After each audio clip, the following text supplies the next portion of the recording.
오늘 본문은 예수님께서 마태복음 16장에서 예수님께서 친히 예수님의 교회를 세우겠다고 약속했던 그 교회의 말씀. 그래서 오늘 본문을 보면은 반석 위에 교회를 세우겠다 이렇게 선포합니다.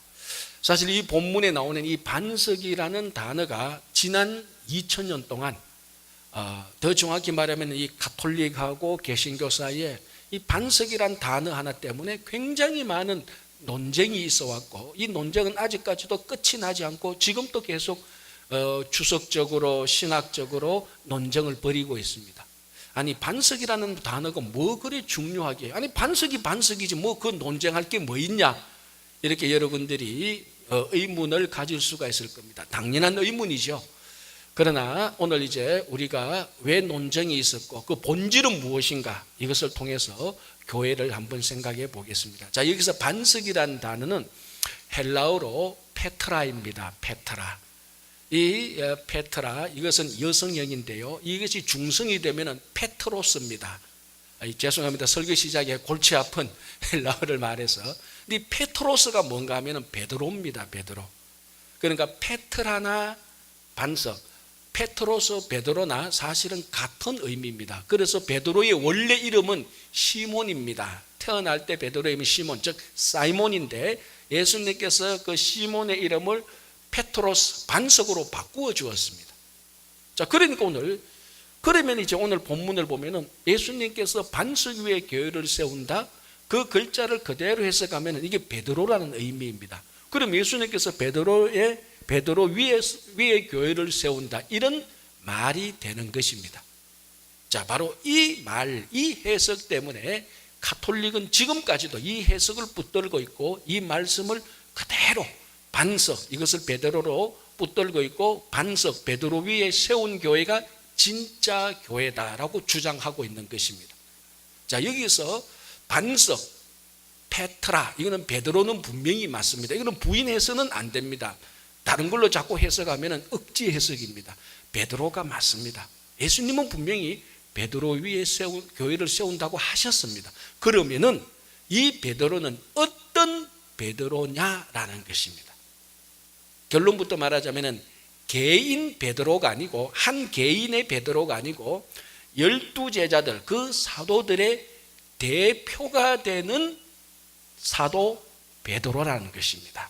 제가 늘 예를 드는 졸업식 예를 한 번만 더 드리겠습니다. 제가 졸업할 때 6학년, 초등학교 졸업 6학년 때 거의 700명, 600명에서 700명이었습니다. 한 학년이.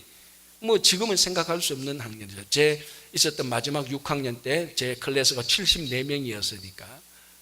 자, 졸업식 당일날 그 6학년 전교생이 운동장에 다 모입니다. 이제 학부모도 모이고 동생들, 가족들, 친지들 모이니까 그늘 운동장에 꽉 차죠. 그리고 그 단상 위에 교장 선생님이 올라서서 졸업생들한테 훈시를 하고 졸업장을 건네줍니다.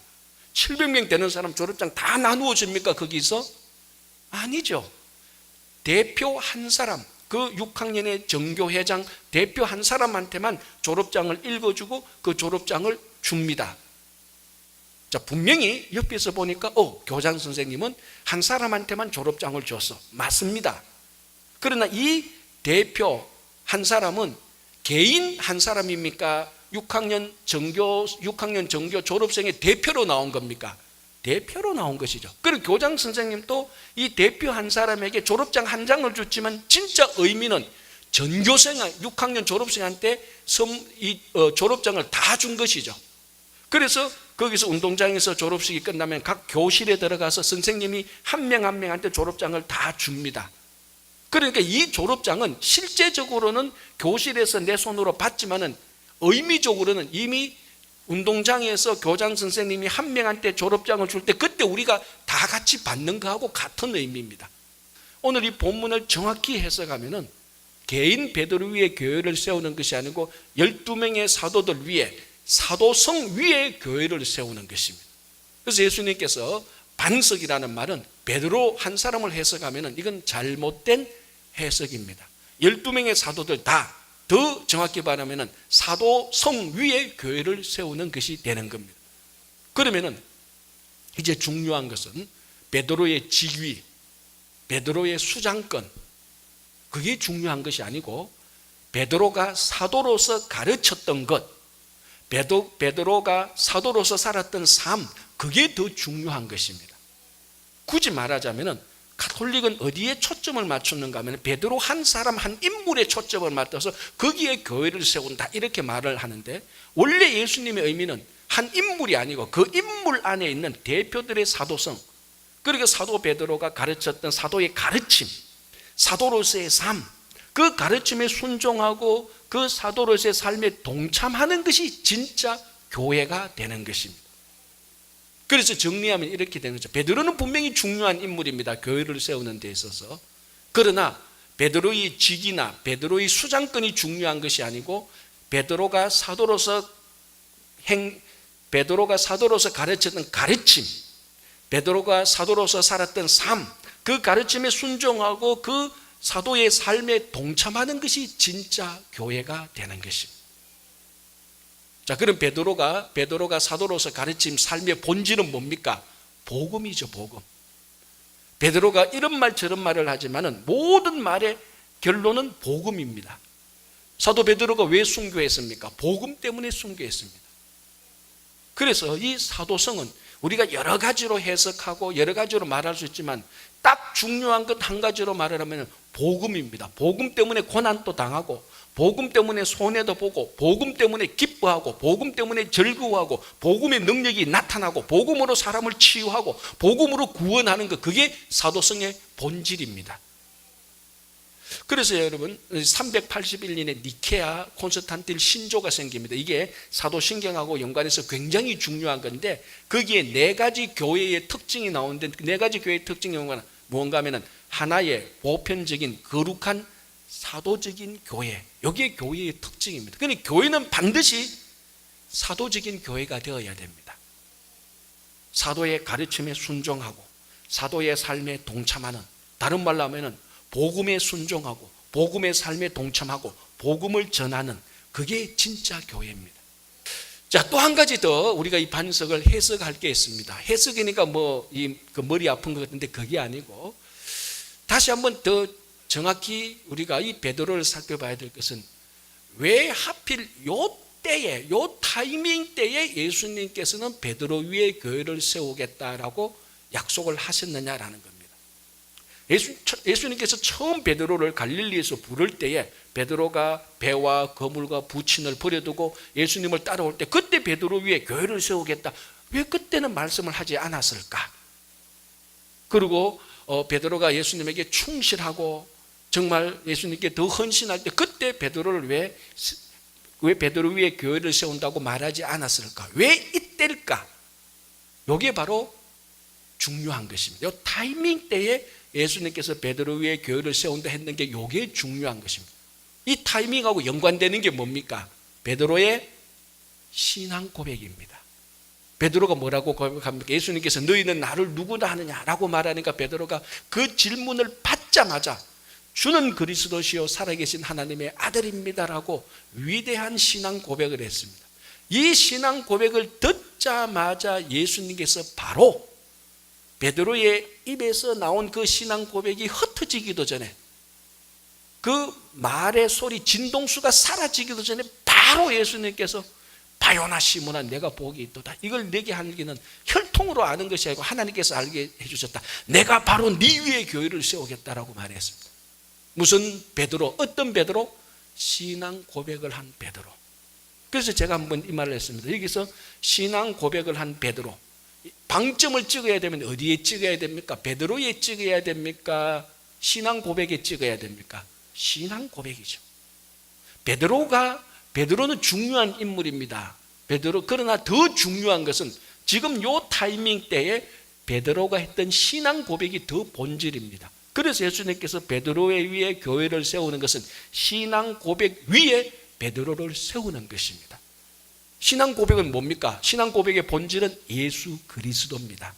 그래서 오늘도 본문에는 내가 이 반석 위에, 예수님께서 말씀하셨죠. 내가 이 반석에, 내가 이 베드로 위에, 베드로 너가 고백한 이 신앙 고백 위에 내 교회를 세우겠다는 겁니다. 그러니까 예수님께서 신앙 고백, 그러니까 그 신앙 고백의 본질은 그리스도, 예수님께서 예수 그리스도 위에 예수님의 교회를 세우겠다고 약속을 하시는 것이. 그래서 교회의 본질은, 교회의 기초는 예수 그리스도입니다. 이것을 사도 바울은 교회의 머리는 예수 그리스도다라고 말을 하는 것. 20세기의 중요한 선교신학자 가운데 레슬리 뉴비긴이라는 사람은 이런 내용들을 이렇게 표현합니다. 교회의 표시가 어딘가, 교회의 경계선이 어딘가. 우리는 이렇게 교회를 생각해서는 안 되고, 교회의 표시와 교회의 그 경계선은 밖에서부터 안으로 들어오는 것이 아니고 교회의 중심에서부터 밖으로 번져나가야 된다고 말을 합니다. 이게 무슨 말인가? 뭔가 중요한 말인 것 같은데 무슨 말인가? 제가 그 책을 곰곰이 읽어보니까 정말 중요한 말이더라고요. 뭔가 하면요, 교회가 어디까지가 교회인가? 이거는 교회의 중심되는 예수 그리스도가 어디까지 있느냐, 그거하고 일치한다는 겁니다. 자, 이렇게 설명할게요. 초대교회 때 율법적인 유대인들은 하나님의 자녀가 되는 표시를 정했습니다. 경계선을 그었죠. 그 첫 번째가 안식일 지키는 것, 두 번째가 할례, 세 번째가 정결 음식 먹는 것. 요 표시를 딱, 요 경계선을 딱 그어놓고 요거를 지키면은 하나님의 자녀가 되고 못 지키면 하나님의 자녀가 안 되고, 요걸 언약의 표시로 딱 만들어 놨어요. 이런 식으로 교회의 경계선을 해서는 안 된다는 겁니다. 교회의 기초와 교회의 머리가 예수 그리스도라는 것은 교회의 중심이 예수 그리스도인데, 교회는 이 중심 되시는 예수 그리스도가 번져가는 선까지, 퍼져가는 선까지가 교회라는 것입니다. 여기 교회를 이렇게 재단하는 것이 아니고, 교회의 중심이 예수 그리스도인데, 교회가 이 예수 그리스도가 어디까지 번지느냐에 따라서 교회가 정해진다. 우리가 예수 그리스도를 사랑하는 만큼 뉴욕 동양제일교회 교회 경계선은 꺼지는 겁니다. 우리가 예수 그리스도에 대한 열정, 예수 그리스도에 대한 헌신만큼 뉴욕 동양제일교회 경계선은 그어지는 겁니다. 만약에 우리가 예수님을 별로 사랑하지 않는다면 교회는 아주 협소하게 될 겁니다. 그러나 정말 우리가 예수 그리스도를 가장 사랑하고 그분의 말씀을 기뻐하고 즐거워하고 지키고, 그러면 이 교회의 중심되신 예수 그리스도 때문에 계속해서 넓어집니다. 어디까지 넓어집니까? 땅끝까지 넓어지죠. 언제까지 넓어집니까? 예수님이 오실 때까지 넓어지는 것이. 교회의 중심이 예수 그리스도일 때 예수 그리스도에 대한, 그 교회에 대한 사랑과 헌신과 희생과 열정이 어느 정도이냐에 따라서 교회의 깊이와 교회의 넓이와 교회의 높이가 결정되어지는 것입니다. 그게 바로 예수 그리스도 위에 세워진 교회요, 예수 그리스도가 기초가 되는 교회요, 예수 그리스도가 머리가 되는 교회요, 예수 그리스도가 중심이 되는 교회입니다. 앞으로 35년 동안 우리 뉴욕 동양제일교회의 중심은 예수 그리스도이어야 됩니다. 예수 그리스도를 더 많이 사랑하고 내 삶에 예수 그리스도에게 온전히 헌신할 때 뉴욕 동양제일교회의 경계선, 높이와 넓이와 길이와 이 크기는 무한히 땅끝까지 커지게 되는 거예요. 예수님께서 바로 그런 교회를 세우시겠다고 약속을 하신 것입니다. 자, 이제는 이 반석, 이 페트라, 바위라는 의미를 그 당시 유대인들이 생각했던 의미로 한번 생각해 봅시다.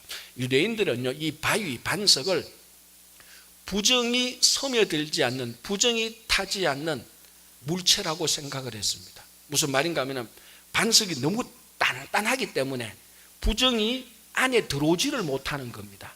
그래서 이 반석 바위는 부정이 타지 않는 물체라고 생각을 했던 겁니다. 자, 예를 들어서 질그릇, 흙으로 만든 질그릇에 부정이 타면은 어떻게 생각했는가 하면은 이 질그릇은 약하기 때문에 부정한 짐승이 질그릇에 닿으면은 그 부정한 짐승에서 흘러나온 부정이 질그릇 속으로 스며든다고 생각을 했습니다.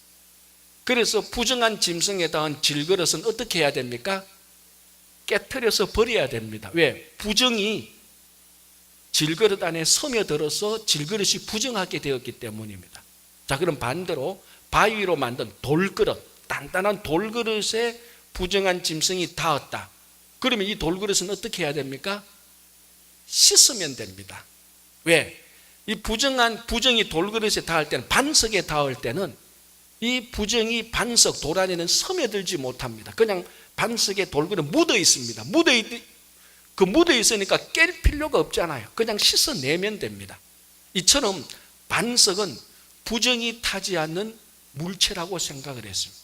그래서 반석 위에 교회를 세우는 것은 성결한, 부정을 타지 않는 물체, 성결한 반석 위에 교회를 세우는 겁니다. 그래서 이 성결한 반석 위에 세운 교회는 거룩한 교회가 되는 것입니다. 이제 중요한 단어 하나를 또 살펴보려고 합니다. 반석이란 단어가 중요했고요. 이제 교회라는 단어입니다. 영어로는 처치지만은 헬라어로는 에클레시아라는 말입니다. 많이 들어봤을 겁니다. 이 에클레시아라는 말은 원래 교회라는 말을 사용하기 위해서 나온 단어가 아닙니다. 이 에클레시아라는 말은 헬라의 도시에서, 그 도시에서 중요한 정책을 결정하게 될 때 그 도시의 서기에다가 그 중요한 결정을 할 수 있는 사람들을 따로 불러 모은 모임, 그 부름을 받아서 모인 사람들의 모임을 에클레시아라고 말을 했습니다. 그러니까 원래 에클레시아 말은 교회에 사용했던 말이 아니고 중요한 결정을 하기 위한 사람들의 모임입니다. 이게 에클레시아입니다. 자, 우리가 여기에 대해서 많은 말을 할 수 있지만 오늘 다 생각하지 않고 한두 가지만 생각하겠습니다. 첫 번째는 이것이 교회라고 사용되어질 때 교회는 건물도 아니고 제도도 아닙니다.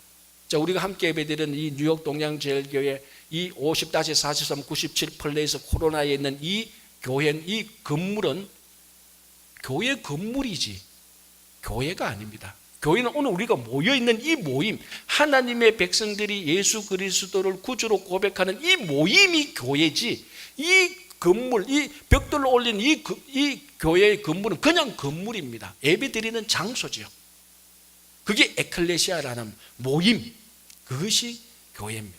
자, 하나 이걸 짚고 넘어가요. 두 번째는요, 이 모임은 결코 혼자 모였는 걸 모였다고 하지 않습니다. 공동체입니다. 그러니까 교회는 반드시 공동체입니다. 에클레시아에서 나온 이 교회는 공동체를 강하게 지적하고 있습니다. 초대교회 때 세례는 굉장히 중요한 예식입니다. 지금도 중요한 예식이죠. 첫 번째 이유는 예수 그리스도를 나의 구주로 개인적으로 고백하기 때문에 세례의식은 굉장히 중요합니다. 두 번째로 중요한 세례가 중요한 이유는요, 예수 그리스도를 나의 구주로 고백하면 반드시입니다.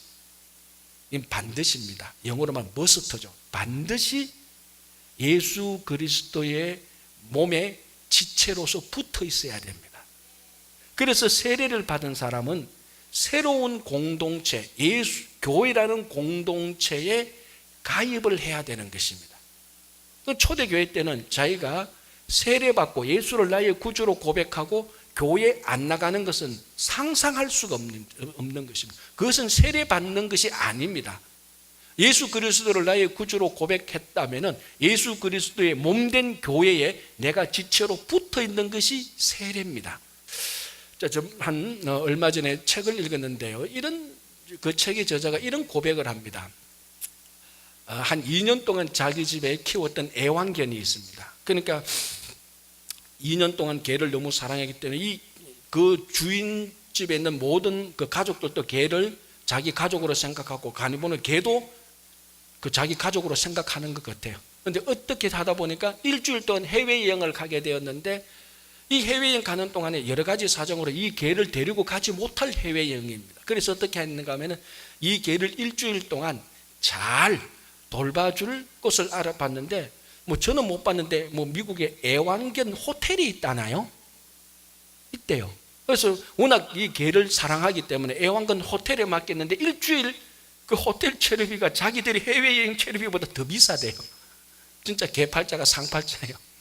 그래도 어떻게 합니까? 너무 사랑하니까. 그래 일주일 동안 그 애완견 호텔에 맡겨놓고 해외여행을 하고 다시 돌아와서 호텔에서 이제 그 개를 찾아서 운전을 해서 집으로 갑니다. 그러니까 오래간만에 만나는 거 반갑죠. 그래서 막 안고 막 이렇게 하는데 이상하게 머리 쪽에 안고 이렇게 머리에 쓰다는데 머리털이 주먹만큼 계속 이렇게 막 빠지는 거예요. 머리털이. 이 주인이 깜짝 놀랐어요. 그래서 이 애완견 주치의한테, 수의사한테 전화를 했어요. 여차하고 저차해서 지금 내가 개를 데리고 갔는데 그 애완견 호텔에서 얼마나 이 개를 잘 얼마나 잘 돌봐줬는데도 왜 이 개 머리털에서 이 개 머리털이 자꾸 빠지느냐, 병 걸린 거 아니냐, 그 얘기를 다 들었던 이 주치의 수의사가 하는 말이, 걱정하지 말라고, 지금부터 내 하는 말을 잘 들으라고, 그 개를 꼭 안아주고 키스해주고 쓰다듬어주고 하여튼 스킨십을 계속 하래요. 그러면 그 개가 나을 거래. 그런 말은 목사가 하는 게지 의사가 그런 말 하는 건 아니잖아요. 의사는 그러면은 빨리 와서 그 주사 한 대 맞고 약 맞고 이렇게 해야 되는 게 의사가 하는 말인데, 이 의사가 목사가 말하듯이 그렇게 말을 하는 거예요. 이 애완견 주인이 의심이 드는 거예요. 진짜 그러면 되냐고. 주치의 수의사는 그렇게 하라고, 내 말 들으라고. 그래서 이 주인이 개를 꼭 안아주고 막 키스해주고 막 안아주고 허깅해주고 이쁘다 잘 있었나 막 들었다가 놨다가 막 이렇게 하니까 거짓말처럼 15분 딱 되니까 개 머리에서 머리털이 안 빠지더라는 겁니다. 그래서 집에 와서 다시 전화를 했죠. 우리 집에 기적이 일어났다. 네 말대로 하니까 개가 진짜 나았다. 왜 그러냐 하니까 주치의가 말합니다. 그거는 일주일 동안 이 개가 가족 공동체에서 따로 떨어져서 소외감에서 받는 스트레스 때문이에요. 그러니까 이 개가 자기 가족이라고 생각했는데 집 빼놓고 일주일 동안 갔다 오니까 애완견 호텔에서 아무리 잘해줘도 소외감에 대한 스트레스가 받아서 머리털이 빠지는 거예요. 그래서 그 책의 저자가 말합니다. 이 개조차도, 이 표현이 좀 이상한데, 개조차도 공동체에서 떨어져 나오니까 스트레스를 받아서 병에 걸리는데 피조물인 하나님의 형상을 닮은 사람이 원래 공동체에서 벗어날 때 얼마나 많은 질병이 걸릴 것인가, 이런 질문을 합니다. 여러분, 지금 인류상에 얼마나 많은 질병과 아픔과 스트레스와 긴장과 갈등이 있습니다. 이것이 원래 하나님의 공동체대로 회복되고 이 공동체의 회원이 되어서 그 안에서 기뻐하고 즐거워하는 삶을 산다면 지금 인류의 80 내지 90%의 질병은 회복될 수 있습니다. 진짜입니다. 그 처방을 몰라서 그렇게 안 해서 그렇고 그렇게 들어갈 공동체가 없어서 그렇지. 목사님, 나는 원래 개인 생활을 좋아하는 사람이에요. 물론 그런 성향이 있을 수 있겠지만 그거는 자기 자신을 몰라서 하는 소리입니다. 하나님 자신이 공동체요. 하나님께서 인류를 창조할 때는 공동체로 창조했습니다. 아담을 만들어 놓고 독차하는 것이 좋지 않으니까 하와를 붙여줬습니다. 공동체를 만들었습니다. 여러분, 사람이 사랑으로 터치당할 때에 의사가 하는 말입니다. 제가 하는 말입니다. 의사가 연구해서 말하는데 터치당할 때 우리 안에 있는 헤모글로빈의 양이 증가된대요. 헤모글로빈은 뭔가 하면 혈액 속에 있는 헤모글로빈이 하는 역할은 뇌와 머리와 심장에 산소를 공급하는 게 헤모글로빈입니다. 헤모글로빈이 없으면 우리는 죽게 돼요. 그러니까 헤모글로빈이 증가되면 머리와 심장에 산소를 많이 공급해서 건전한 사고를 하게 되고 가슴이 굉장히 뜨거워집니다. 열정이 생기고 올바른 판단을 할 수 있습니다. 그거 하는 게 헤모글로빈의 영향이에요. 언제 생긴다고요? 수혈할 때가 아니고 사람들한테, 공동체 사람들한테 터치받을 때, 공동체에서 터치받을 때 헤모글로빈의 양이 많아져서 우리가 더 건강하게 되고 거기서 치유가 일어나고 회복이 일어나는 것입니다. 진정한 공동체는 회복의 힘이 있습니다. 치유의 힘이 있습니다. 예수님께서 에클레시아, 교회를 세우겠다, 내 교회를 세우겠다, 내 에클레시아를 세우겠다고 말할 때는 그 본질은 교회는 공동체입니다. 그래서 세례를 받은 사람은 교회 공동체에 자동적으로 반드시 들어와서 새로운 피조물로 거듭나고 새로운 공동체에 들어가서 삶이 회복되고 치유되는 것입니다. 앞으로 우리 뉴욕 동양 제일교회가 앞으로 남은 35년 그 이후에 그 기간을 보면서 진정한 하나님 예수 그리스도의 몸된 교회 공동체가 되어서 누구든지 이 안에 와서는 치유가 되고 회복이 되고 기쁨과 즐거움을 발견해야 되는 것입니다. 그게 예수님께서 세우신 에클레시아의 본질입니다. 그래서 이 교회 공동체 안에서 하나님의 나라가 이런 것이겠구나라고 미리 맛볼 수 있는 교회가 되어야 됩니다. 교회 창립 35주년을 맞이하면서 우리가 바로 오늘 예수님께서 세우신 교회, 반석 위에 세우신 교회, 사도성 위에 세운 교회, 거룩한 교회, 성결한 교회, 그리고 치유하는 교회, 바로 이런 교회가 되어서 정말 하나님께서 인정하시는, 그리고 이 시대에 빛이 되는 그런 교회가 되기를 간절히 바랍니다. 기도하겠습니다.